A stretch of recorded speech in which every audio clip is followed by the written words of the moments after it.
Pour la première fois de son histoire, le G20 se tient sur le continent africain.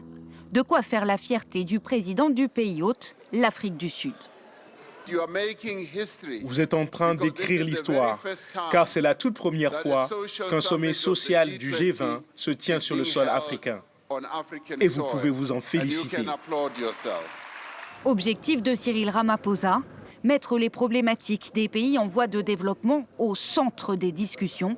Le sommet de Johannesburg se concentre ainsi sur 3 grandes thématiques. La viabilité de la dette pour les pays à faible revenu, le financement d'une transition énergétique juste et une exploitation plus équitable des minéraux critiques.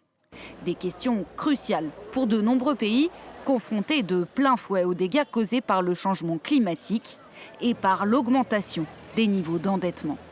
Beaucoup espèrent des avancées, mais le plan de paix, tout juste présenté aux Ukrainiens par les États-Unis, pourrait bouleverser l'agenda du sommet.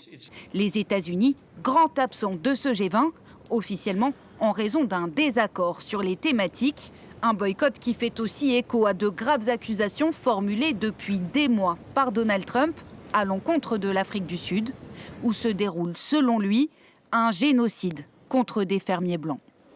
Le défi pour le président Ramaphosa sera d'obtenir l'adoption d'une déclaration commune. Le projet est finalisé, mais les États-Unis ont déjà fait savoir leur opposition à sa diffusion.